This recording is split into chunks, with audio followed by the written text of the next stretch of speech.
later. Okay, hello, welcome to Wargamer. I'm your host Rob. We are going to be deep diving the Snatchaboss on Sludgeraker is what we're going to be deep diving. Hello YouTube thugs. Hello podcast hydro homies. I hope you're all well. Please stay well, stay healthy. This is our ongoing series of Warscroll deep dives where we look at the model, we look at the rules, and we look at the narrative. Not in that order. There may be the occasional tangent. We might go sideways. So if you expect this to be a fast review, you should probably tune out right now. I wish every alternative build, and I'm also with the Twitch chat right here. They'll tell you everything you need to know, right? Okay, I wish every alternative build played differently, so I had a reason to buy two. Special characters rules generally just feel specific and worse. That's actually a really good point, because we were just talking about the fact that the Swamp Boss on Sumdrek obviously is the other version of the generic Snatchaboss on Sludgeraker. Oh, I didn't show you guys. So there you guys can see Swamp Boss Sumdrek there, and then Snatchaboss on Sludgeraker there. But that's a really good point. Why doesn't the named character perform very differently? That would be really good, right? I think that would be particularly fun. Finally able to view live working from home is great. Hey, Lampu, thanks for tuning in. Thanks everyone for tuning in live on Twitch, which we do 11 a.m. till 3 p.m. every day. It does with the bird. Okay, all right, not enough though. All right, so what do we think of the model? That's the first up. I don't like the rat skin on the paint job on this. That's gross. Other than that, it's a very weird, uncomfortable miniature, right? Special character with a 5-point difference. Gunhammer says it's just give Hobgross some flair. It's not even useful. This guy's good. Someone's got a Sludgeraker proxy from a 3D print. Oh, okay, that's fun. What is that? Have you guys seen the Beastarium Sludgeraker version? This is Beastarium. Spelled that wrong? No, I've spelled that right. Beastarium. There you go. Look at this. Here's a Sludgeraker version, from Beastarium. You can see it in the bottom right there. Not that. There you go. So there's they're all very creepy and gross, right? This is all too scary, I agree. Swamp Boss is great. You can easily overload.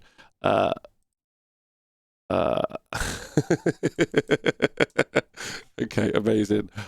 Chat, we're gonna have to just take a moment because apparently someone's getting triggered by the Joe Rogan tweet and we need to look. Earlier on we were talking about Crag Bro.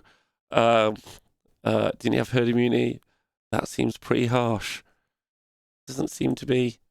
Every Crag Bro is a Joe Rogan fan. Who got triggered? As a non-Kratos player, it seems harsh.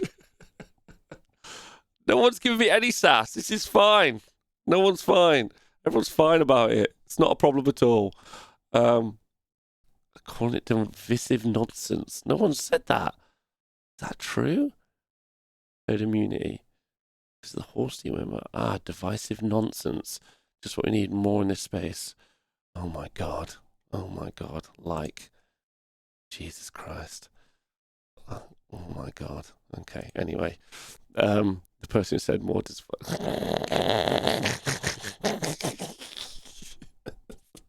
These YouTube thugs are to blame. It's definitely a YouTube thug. Yes. The thing is I tweet stuff that only happens on the Twitch stream, and so it's a 20-minute bit as content on a stream, and then someone's reacting to the tweet and they got no fucking clue what they're in. Yeah. And I love that person's hate following me. He's an ITC competitor.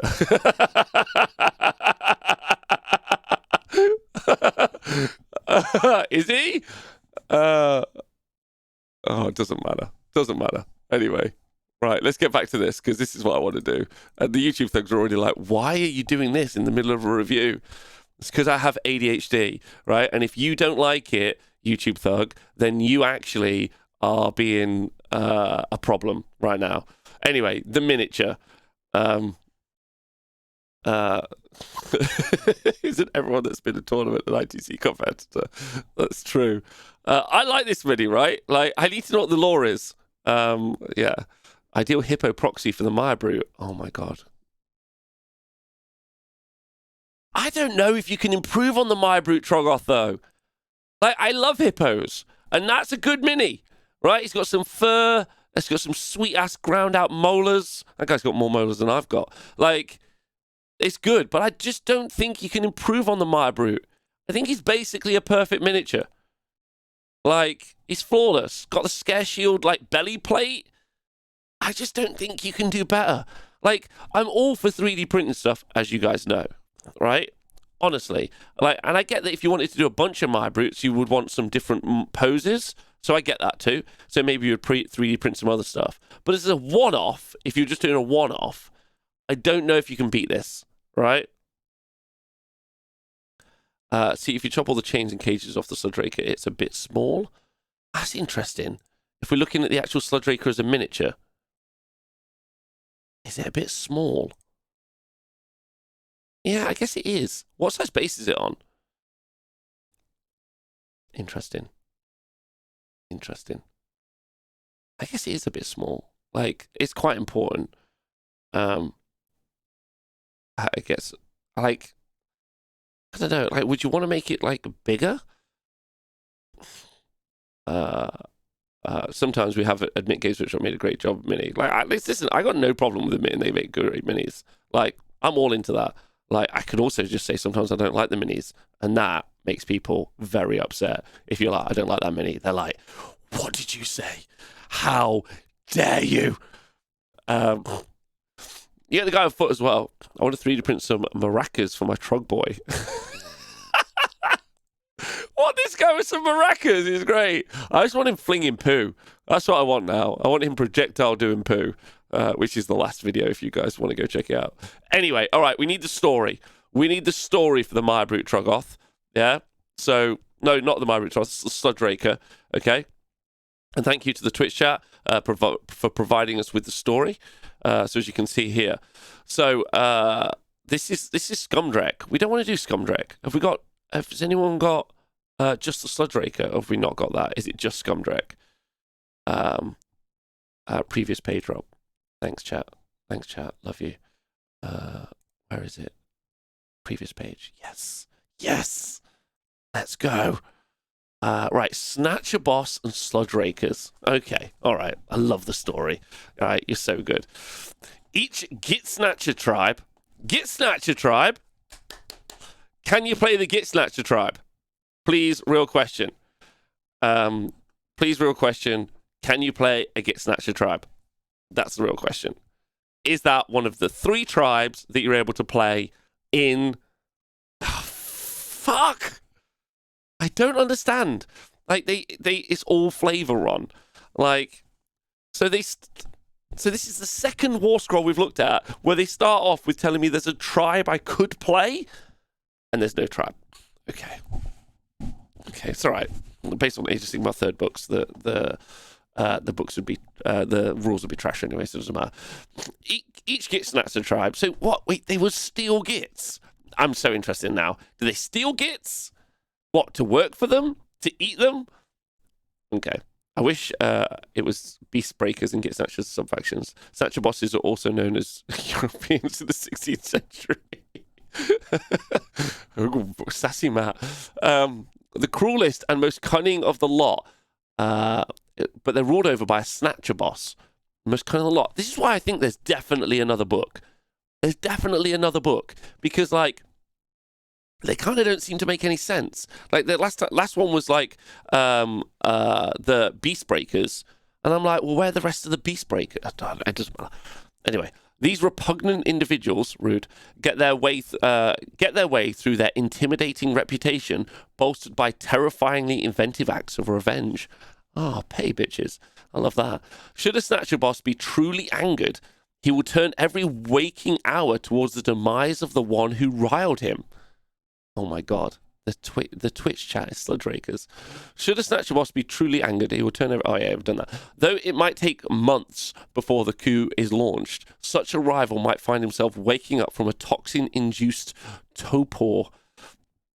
Okay, waking from it, neck deep in a barrel full of scorpions. Huh? Dropping through the floor into a pit of hot coals after being pursued through a stifling jungle, or flayed alive by cackling hopgrots as a wyvern's paralytic venom floods through his body. To cross a Snatchaboss is to court a truly awful demise. This is not fun. Like, this guy is angry. Like, angry. Did anyone watch that video that came out recently that went viral about, like, there's a museum in Vietnam where they show all of the jungle traps that they used? Because obviously that the kruleboyz seems unnecessary. How many times can you actually die? Well, it does. It's considered a great status symbol amongst the Snatcher bosses to harness a Sludgeraker Beast, one of the great carnivores that haunt the swamps. With lanky arms strong enough to break a grunter's skull, drooling jaws full of rot-coated teeth, and a tail like a muck-encrusted cat of nine tails, Sludgerakers are formidable indeed. They are not simple mounds of muscle and bad temper. I absolutely love the kruleboyz. They're truly krulest. This is the thing. Like, they're such a good army. Like, not competitively, obviously, but they're such a good, like it's good story, right? Like, they've created a good theme. Like KO. KO are a great theme. Like, they're sky pirates. They're dwarf sky pirates. Like, it's such a great theme. Like, sometimes they just nail it with a theme, right? Like, which is super good. And they nailed it with this theme. It's just a shame that that didn't really translate into rules writing. Like, these are not simple mounds of muscle and bad temper like war beasts valued by the Ironjaws. Wow.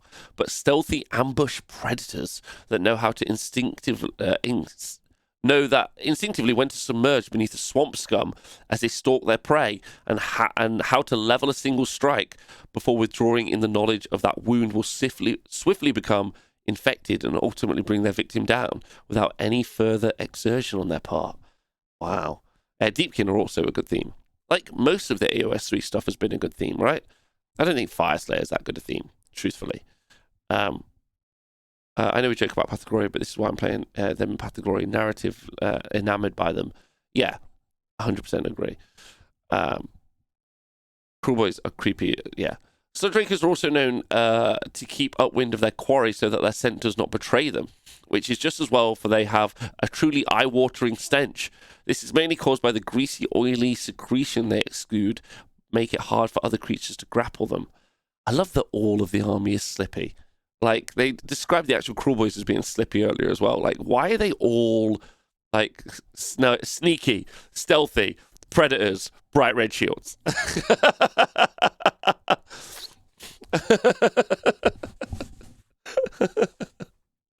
I haven't read the Dominion novel yet.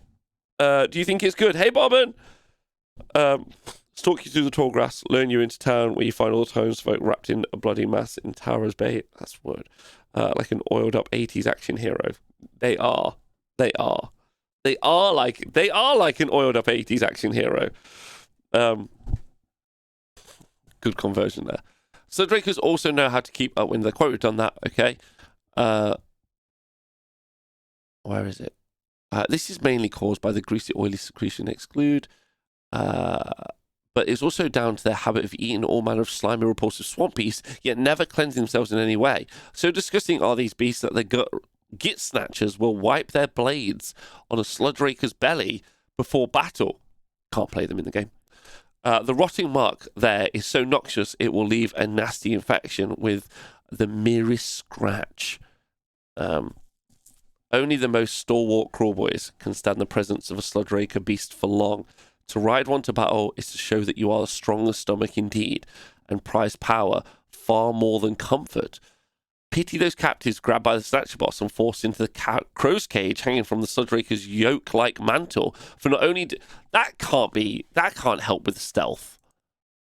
Like, that can't help with the stealth, right? The whole, like, crossbeam thing that it's got.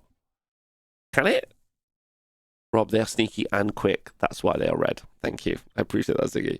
The bright red shields are because the shields are the only thing you'll see through the bog, swamp, and mist. You'll think it's monsters. Oh, okay.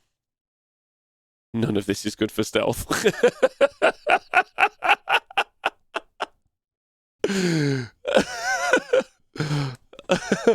I hate the novel. I've tried to like AOS books, but the quality is just not as good as other fantasy novels. That's generally true of most of the Black Library stuff, right? It's not necessarily true of all of the books. There's some really good ones from the Horus Heresy range, and there's also some good 40k ones.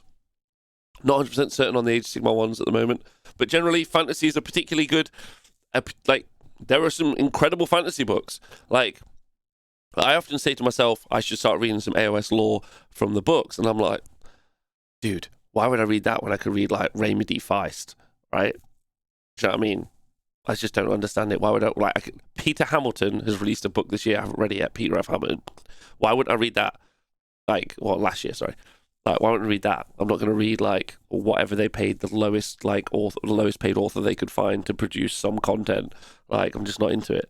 Also, the audiobook has such a good narrator. Yeah, like, you can audiobook while you're doing story, right?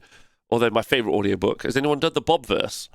This is my favorite. This is my favorite audiobook, Bobverse.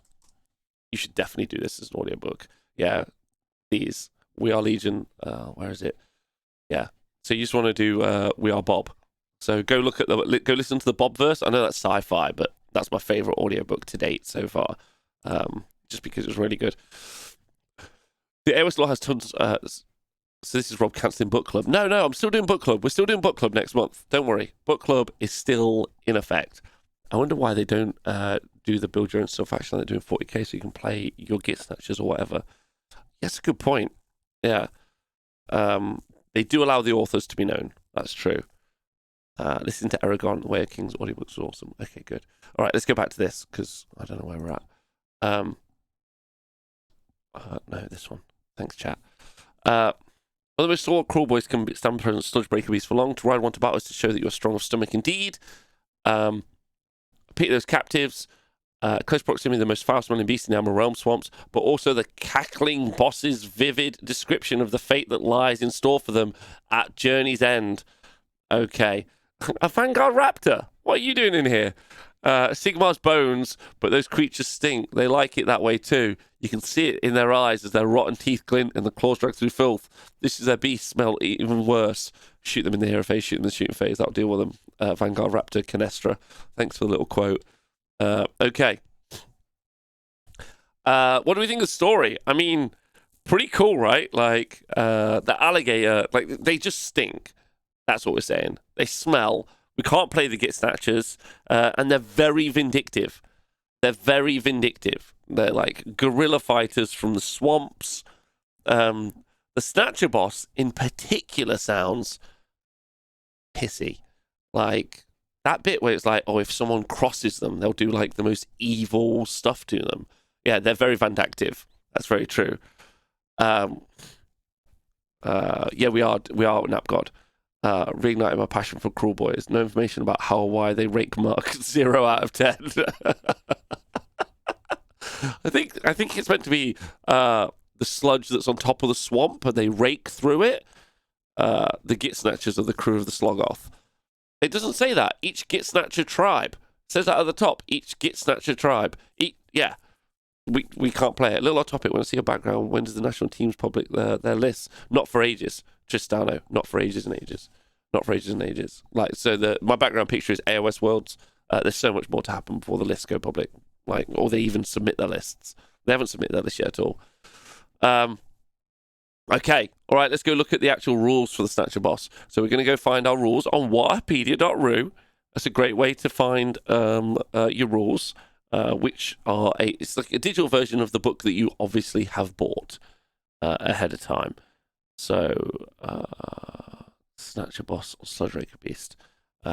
Okay, so let's look at him. So he moves 8 inches. Okay, it's pretty good. He costs 315 points. Has 14 wounds and a 5-up save, and his bravery 6. Okay, that bravery 6 is actually pretty important because there's some good anti-bravery things at the moment, right? Okay, so he's got. We'll talk about the abilities first, and we'll come back up because the abilities actually will affect his profile. So we'll talk about that in a minute. Here, so. His mount, this unit Sludgeraker Beast is armed with grasping talons and a noisome bite and thrashing tail. The venom-encrusted weapons, so if you're playing with kruleboyz, I'm sure you guys know this, but the view. Hey, welcome to the view. I'll be doing mortals on 6s to hit. And that will, the mortals that you do on 6s to hit are equal to the damage of the weapon. So with a chain link grappling hook, if you roll a 6 to hit, right, then you'll be doing damage 3. That's how the view works, right? Or you're doing 3 mortal wounds. He slaps, he does, right? So then Sludgeraker Venom. Add 1 to the number of mortal wounds. But most importantly, his thrashing tail, noisome bite and thrashing tail also apply to the venom encrusted weapons. Apply to those as well. Sometimes it doesn't apply to those, right? So. Add 1 to the number of mortal wounds caused by the venom-encrusted weapons battle trait if the unmodified hit roll was a 6 and the attacking unit is within 12 inches of any friendly units with this ability. So, it's wholly within 12 inches of any friendly units with this ability. So basically, he's a huge buff piece. So if you're wholly within 12 inches of this unit, then you add 1 to the number of mortal wounds. So, claws and bite, not tail. Thank you. It's claws and bite. So basically, like what this guy does. So gut rippers, they're damage 1. Okay, and so are they damage 1? Gut rippers, yeah, they're damage 1. In melee. So they hit you, bosh. On a 6, they'll do 1 mortal wound. This, if they're holding within 12 inches, this guy, they're going to do 2 mortal wounds. Right. This obviously you see there's a lot with all the shooting units. Right. They do 2 mortal wounds at range. Yeah. So then it becomes 3 mortal wounds at range. Right, and yes, this does affect itself, which is why I said we would be coming back to the actual abilities. So this will affect himself. So any mortal wounds that he'll do. So for instance, like we just talked about, the chain-linked grappling hook you can see at the top becomes damage. We'll do 3 mortal wounds on a 6 to hit, but that'll become 4 mortal wounds because of the venom encrusted, because of the Sludgeraker venom, basically. Right, so he's pretty good. And then there's a designer's note, which is really important that you should take note of as well. If a unit is affected by this ability and has been given a poison from the Swampcrawler Shaman's Poisons and Elixirs ability, this ability does not affect unmodified hit rolls of 5 and only affects unmodified hit rolls of 6. So if you can make the view happen on 5s, but the Sludgeraker Venom doesn't do that. Okay, so it's only the Lumineth can just turn all of their mortal wounds into 5s. You can't do that here. All right. And then he's got Snatch and Grab. Once per battle, the end of the combat phase, you can pick 1 enemy unit with a wounds characteristic of 7 or less and does not have a mount as within 3 inches of this unit and roll 2d6. If the roll is greater than the enemy's model's wound characteristic, it's slain. Your average is 7, of course. So, like, you're very likely with this guy to be able to, like, completely one-shot a character, a skink priest, a knight incanter, like, you know, those sorts of things. On average, like, because 7's your average. Like, you'll kill most on-foot characters, which is actually pretty good. Like, that's a huge, like, that's a one-shot. That, like, skips ward saves. That skips loads of different, like, little steps. This is really good. Like, there's no minuses to hit here. Like, you can just target a character and probably take it out. So, like, the Snatch and Grab is good. Snatch and Grab is really good. And you can't really factor that into the melee profile when we talk about the melee profile, right? So, he's got a chain link grappling hook, which is a 3-inch range. Okay, let's just go look at that for a little minute. 3-inch range on that big chain. Chain, there you go. As you can see, throws it. Okay, so it's almost a ranged weapon. So 3-inch range on that bad boy, which is pretty good. And then, thanks Mobius for resubscribing. Rob is a cool guy. You're a cool guy. Thanks, homie. I appreciate your loads. Where are we? Then the Grasping Talons, 3-inch range as well. So this guy's going to be doing, so 3 to hit, 3 to wound, Ren 1, damage 3. And obviously, we'll talk about this in a minute. So, like, there's been some talk in the chat. You can give this guy the Arcane Tome, and you could put, like, flaming weapons on one of the melee profiles, and so you go a bit crazy if you wanted to. So the Grasping Talons, 3-inch range, and this is 6 attacks, 3s and 3s, no rend damage too, so that's pretty good. And the view will also affect that as well. So any 6s to hit will be 3 mortal wounds, which is really good. Yeah. Then the Noisome Bite is only 1-inch range. It's 1 attack, 3s and 2s, rend 1, and it starts out as D3 plus 3 damage. So D3 plus 3. Right. The bite is affected by the view as well, right? Applies to attacks made with the Grasping Talons and the bite. Okay, that's really interesting. So that's actually D3 plus 4 mortal wounds. That does get worse as he gets wounded, but D3 plus 4 mortal wounds on 6 to hit on that is very nice. Like, very nice. So you're looking at D3 plus 4, you're looking at 6 mortal wounds from that one, but you do have to roll a 6. And then the Thrashing Tail is 2 attacks, 3s, and then 2s, and it obviously gets worse as it gets rendered, and then rend 2, damage 2. Okay. So that's his melee profile. So the interesting thing about the Snatchaboss is that he can take a mount trait. So you can give him the faster mount trait. So this guy can go, instead of moving 8 inches, he can move 16 inches, which is pretty fast. So you can only move 16 inches once, because it's a once per battle mount trait. So you can move in the hero phase, you can move in the movement phase 16 inches, then you can charge, right, and get in. Okay. Which is really good. It's still not the fastest compared to other units in the game. 14 wounds with a 5-up save, but he has no ward save. That's a huge issue, right? Because there's lots of mortal wounds, there's lots of shooting, and probably you're going to lose this guy turn 1 anyway in competitive Age of Sigmar. But generally, if you end up being against, like an Ironjawz army, which there are lots of Ironjawz armies out there, you can at least screen off, and this guy will be in range to fight back. So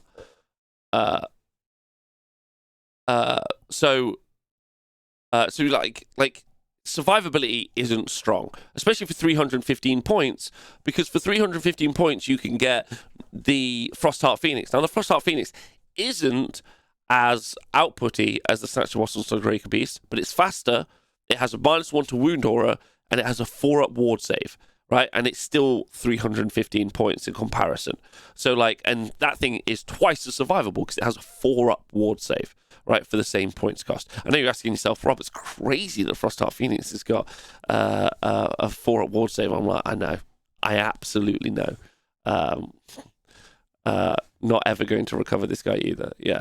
And also, Braver 6, and also Dajin makes a very good point.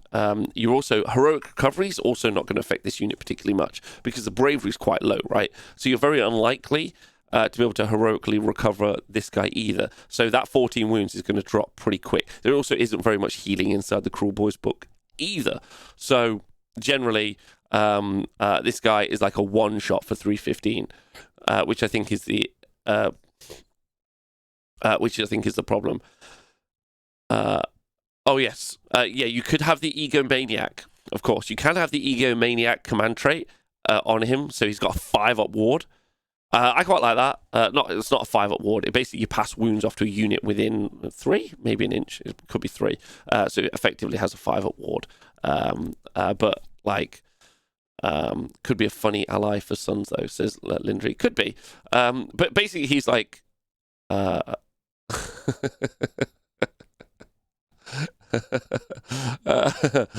this guy, you got 2 ways to play this guy, right? Like, he potentially can fight really well, right?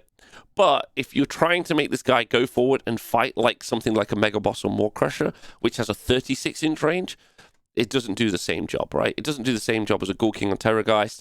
It doesn't do the same job as a Vampire Lord and Zombie Dragon. It doesn't do the same job as... I'm just trying to think of mounted characters. Doesn't do any of those sorts of jobs, right? So really what you're paying for is 315 points. It's probably for the Sludgeraker Venom.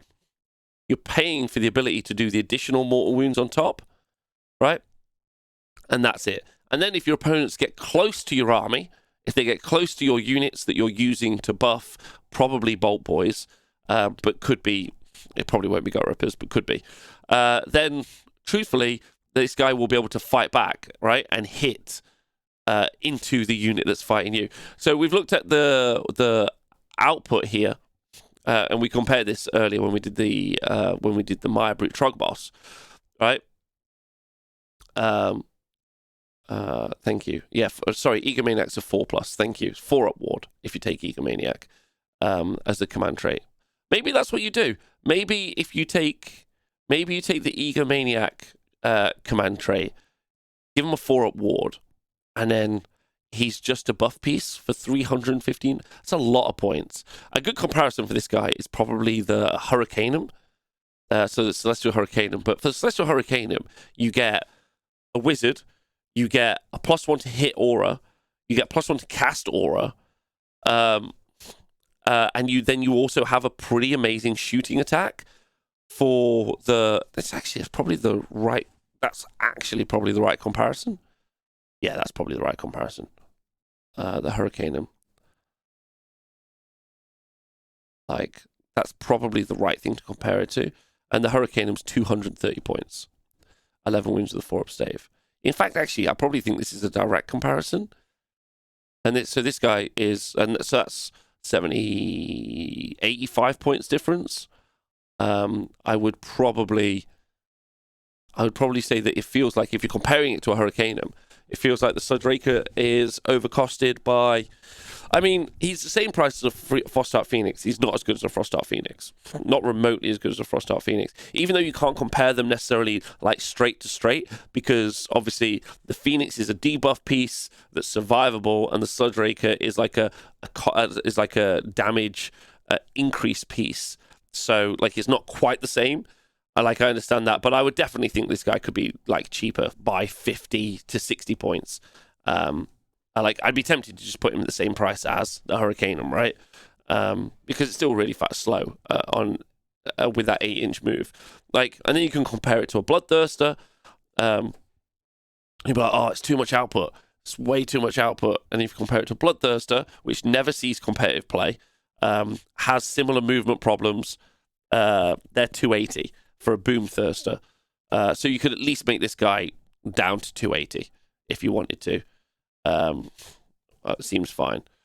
It seems like a buff piece at the start of the game, but really good counter punch when someone charges your bolt boys. Yeah, that seems fair. The stats, by the way, someone's asking, I'm using this website. So this is AOS Stats Hammer Hero Calp. You can go find that online. As you can see here, so when we actually look at the Sludgeraker output, he's better than the Maya Brute Troggoth. Yeah, so he's probably one of the fightiest units inside your book if you're running kruleboyz. Easily one of the fightiest units, right? Maya Brute Troggoth, he just does really, really well against the 3-up save, which is pretty much the average because you're playing Stormcast all the time now. Meta percentage 20%. Let's go. Is going for 11 damage. Okay, you're going for 11 damage against nearly 13 damage. 13 damage against a 3-up save, right? With a variance of the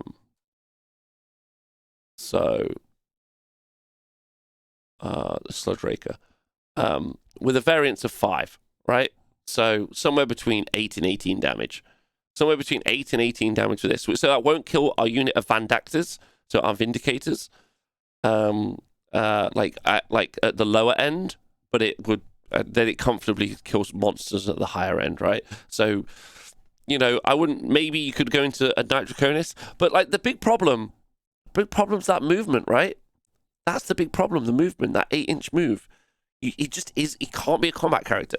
You can't have a combat unit that moves 8 inches. Do you know what I mean? Not unless there's other stuff.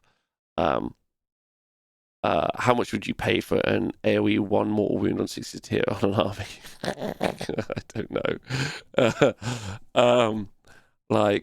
The interesting thing about trying to run a Snatchaboss on Sludgeraker Beast is you definitely feel like you see the Sludgeraker Venom. I wouldn't even know if this guy's not a trap, the additional mortals is fine, right? But you're throwing more money. You're throwing more points. Sorry, points means money. You're throwing more points and money after the the mortal wounds, and I know you should mortal wounds.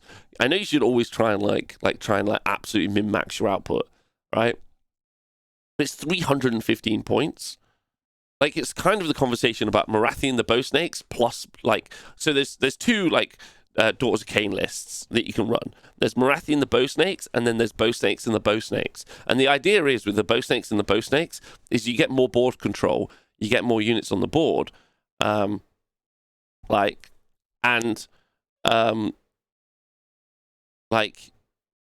you effectively get as many, so basically Morathi lets you shoot in the hero phase.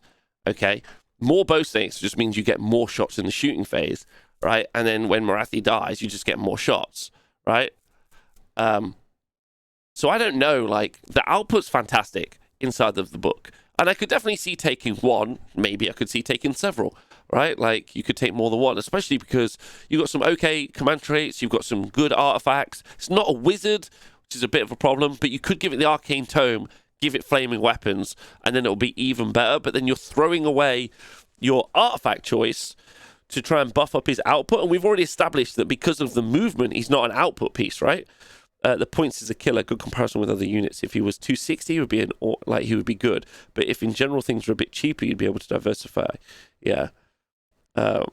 Boltboyz and Sludgeraker are by far the kruleboyz best units, and they work very good together. I agree. Like, they are by far the best units amongst themselves, right?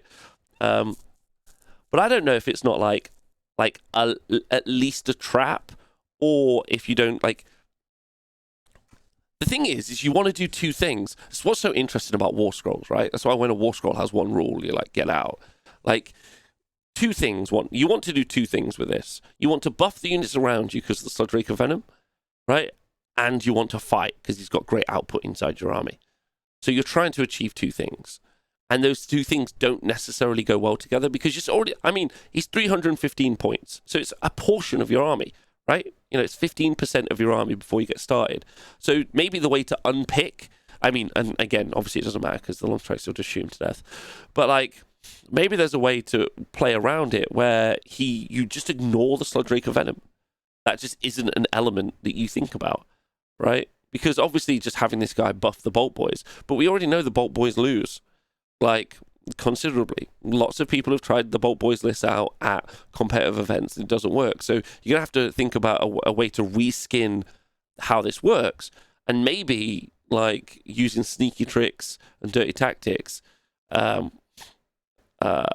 Like, I want this army to be good, but my love of the boys may be clouding my judgment. This can do well without him for sure. However, against the meta we're in, you need to one drop, and the Great Nash 2 from my brute are above 10, so you're limited. Yeah, they work in different phases of the game. I hope there was wave 2, 1 battle line unit or 2 limit factions. Really rough. Yeah, because who are you buffing? You're not buffing. So we already know you're not buffing Gut Rippers because Gut Rippers rubbish. Interesting. This is a really interesting piece.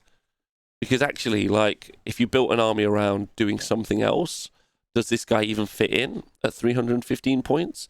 Because I recognize that he does, like, so I recognize, so it's 14 wounds with 4-up save, right? Okay. Compared to the Mybrute Troggoth, which is 12 wounds with a 4-up save. So we're down. But, like, you can almost, so it's 360 for 2 Mybrute Troggoths versus 1 Snatchaboss, right? But then the movement's the issue. You're never getting them into combat. I'm just saying that, like, maybe because the output is comparable, maybe you just end up doing, like, the output's like similar. Maybe you just take 2 Mybrute Troggoths if you're looking for that combat punch anyway. Right? Couldn't get my balls in range quick enough against Stormcast Sentinels. Yeah, of course you can't. Like, you can just read that on paper. You don't need anything else. Really interesting. I'd love to know what you guys think. Chat, it's your time to tell me what you think about this piece. YouTube thugs, Hydro homies listening at home, it's time for you to tell me what you think about this piece.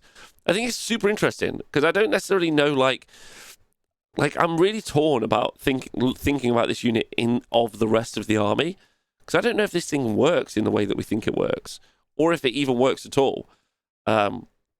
Heard a guy play Krang with 5 Mybrute Troggoths, or with 3d6 charge. Krang, bro! Negative Nelly over here just doesn't believe enough. I heard a guy play Kringros. Yeah, I think it's great. I've seen what I can do with it when I've seen what it can do when it all pops off. It's a lot of fun, and if you're playing a gambling for your sixes list, you might as well bring them. You have to remember that whenever I think about these lists, I think about what it would do in a competitive environment. I know that it won't do particularly well in a competitive environment anyway because of some of its shortfalls, but what I'm trying to do is be as actively enthusiastic about trying to make it work. And I sometimes think that, like, if a road ends and you think that doesn't work particularly well, you just go along a different road, you try and make it work a different way. Sludgeraker is great. I don't leave home without one. He sounds like he might have a place in Big War or Mod Smash. Definitely could have a place in Big War, I think. Garrity seems to think he was good. But man, it's cool when you do. Kruleboyz is just roll sixes lol, but it's good when you do. Interesting. All right, time for you guys to make a decision on what you think. Let me know what you think of the model, the rules, the narrative. Thanks for listening to The Honest Wargamer. Please like and subscribe.